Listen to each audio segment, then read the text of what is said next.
Hola, ¿qué tal? ¿Cómo están? Este es el primer programa del año de Los Sábados con Marta y María, siempre acompañada de nuestra Madre del Cielo, nuestra Madre Carmelita, que nos ha acompañado también durante el año que ya pasó y nos seguirá acompañando durante el resto de nuestra vida. María, vestida de marroncito, pues es la que empadrona este programa y por eso siempre está aquí. Y hoy estoy con uno de sus hijos espirituales porque estoy con el padre Fernando Millán. Padre, ¿cómo está? Todo muy bien, gracias. Bueno, les cuento que el padre Fernando Millán, él es el general emérito de la Orden de los Carmelitas, así que estoy muy bien acompañada, una persona que tiene una responsabilidad muy grande en esta orden, y también vicepostulador de la causa de Tito Brasman, que es justamente el beato cuya imagen podemos ver detrás de nosotros. ¿Y por qué vamos a hablar de Tito Brasman? Como sabemos, no hay santidad sin María, y Tito Brasman es un personaje muy especial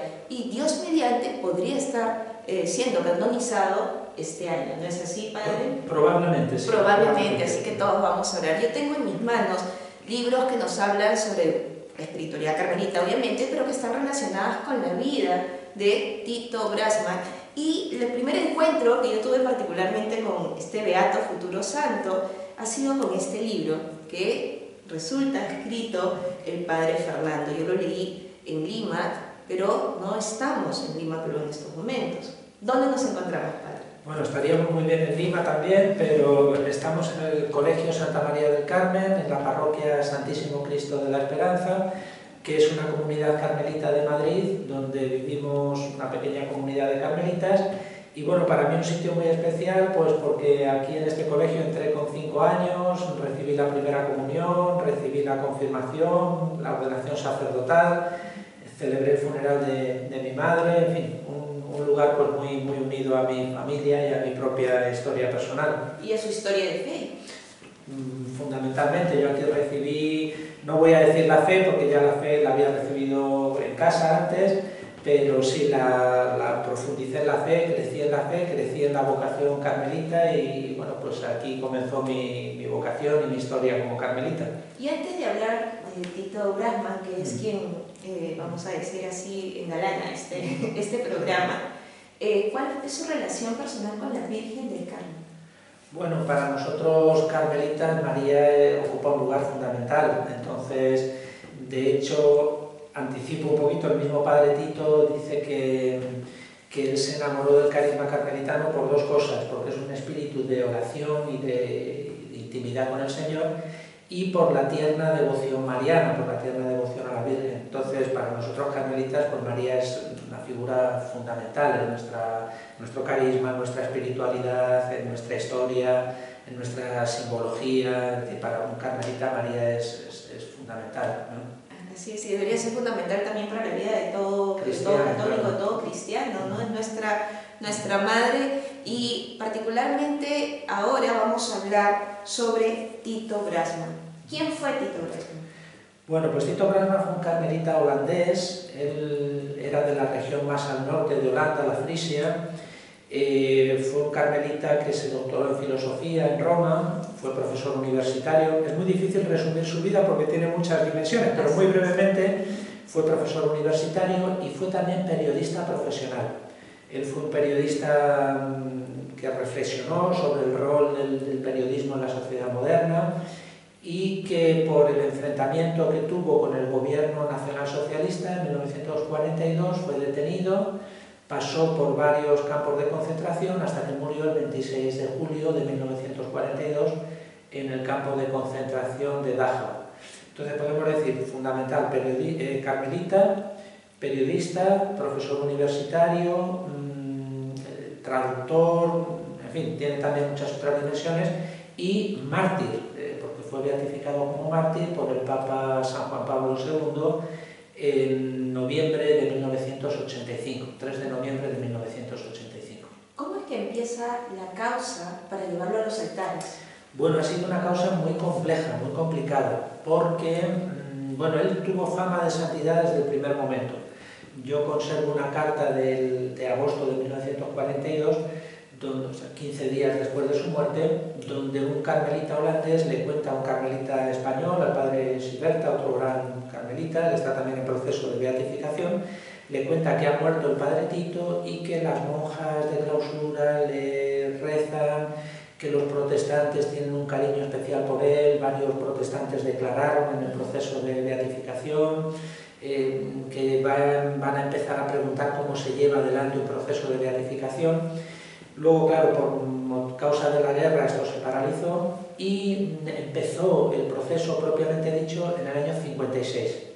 Antes de entrar en detalle de lo que ha pasado a partir del año 56, ¿por qué los protestantes tienen una admiración especial por Tito? Bueno, pues yo creo, en primer lugar, porque fue un hombre muy ecuménico. Yo creo que fue un hombre, él se tomó muy en serio ese título mariano de Mater Unitatis.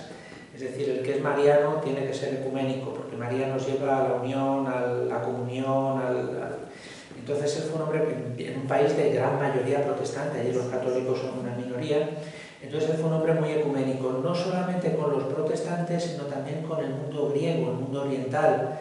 Él perteneció a una asociación que se llamaba Apostolado de la Reunificación con las iglesias orientales y era muy entusiasta de este movimiento y demás. Y luego, pues porque toda su vida en un país como Holanda pues tuvo que colaborar con protestantes, incluso en los campos de concentración, y por eso varios testigos de sus últimos meses declararon, te voy a poner solamente un ejemplo, Marta, un pastor protestante le escribe el vicepostulador, lo que ahora soy yo, de la causa y le pide si podría poner por escrito sus recuerdos del padre Tito. Entonces este protestante contesta diciendo, bueno, usted sabe que yo pertenezco a la Iglesia Reformada, por lo tanto nosotros no creemos en beatificaciones particulares, etc. Pero lo que puedo testificar es lo siguiente, una teología muy protestante, que aquel hombre estaba tocado por la gracia de Dios. Y lo único que espero es ser digno de poder estar con él en el cielo. Espero ser digno de poder estar con él en el cielo. Hay testimonios muy bonitos en este sentido.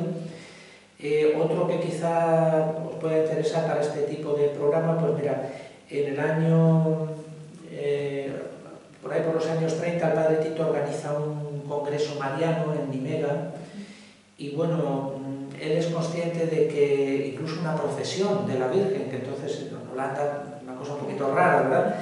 Y él antes de este congreso manda una carta pública a los protestantes diciéndoles esto no es un acto de exhibicionismo, de provocación, sino que para nosotros María es el camino seguro para el Evangelio, para el corazón de Jesucristo, no nos aparta del Evangelio, sino que al revés, María nos lleva al Evangelio. Pero tiene ese detalle de decir, no queremos, en un país, repito, de gran... No hay una intención de imposición o de causar algún tipo de... Exactamente, sí. Por eso pues fue muy respetado y, hombre, Holanda siempre ha sido un país muy tolerante, ahora es un país muy secularizado, es un país tremendamente secularizado y bueno, yo creo que dio un testimonio muy bonito en este sentido, sí. Ahora, nos decía que el proceso ha tenido sus dificultades, empieza en 1956, cuéntenos sobre ello. Pues mira, en primer lugar porque... claro, al padre Tito se le iba a presentar como mártir, pero no había habido ningún mártir del nacionalsocialismo, había habido mártires del comunismo, entonces hubo gente que tuvo sus reparos, y esto está muy bien, que un proceso de beatificación sea muy serio, se miren muy bien las cosas, entonces hubo que repetir una segunda ronda de entrevistas en la que la pregunta fundamental era, ¿usted cree que el padre Tito murió por la fe, por odio a la fe, o murió por cuestiones políticas, como un héroe nacional, Entonces esto quitó la duda, todo el mundo dijo que era por la fe, que era un hombre que no era político, entonces esto alargó ya el proceso. Luego llegaron los años 60, 68, y bueno, pues un proceso cuesta mucho dinero, no por nada, sino porque bueno, hace falta estudios, investigación, un trabajo, testigos, viajes, entrevistas.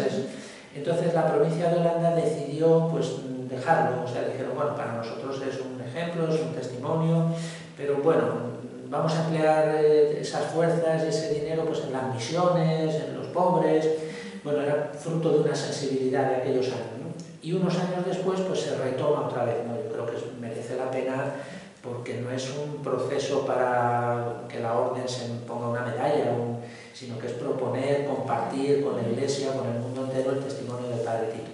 Entonces ya se aceleró otra vez, del martillo fue siempre un poquito problemático, como le pasó a Edith Stein, Santa Teresa Benedicta de la Cruz, porque Edith Stein, cuando se presentó como mártir, hubo un enfado muy grande en el mundo judío. El mundo judío dijo, ya no ha muerto por odio a la fe, ha muerto por ser judía. Entonces lo tomaron un poco como una ofensa.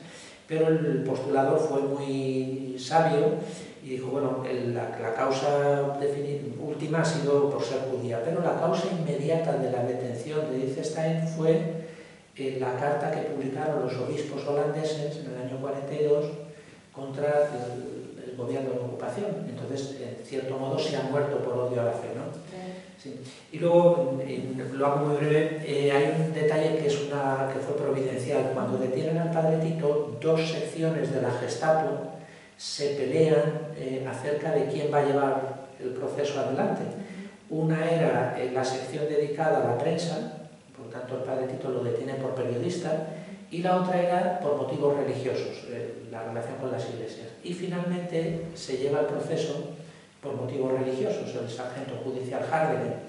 Entonces, claro, esto es una prueba evidente que los nazis consideraron que lo habían detenido por motivos religiosos, no solo por la prensa, ¿no? Claro, no solamente porque, claro, como mencionó al inicio, Tito Brasman era periodista, era un hombre muy culto, educado, formado, y también era docente universitario, ¿verdad? Él daba clases. Sí, llegó a ser rector de la Universidad Católica de Nimega.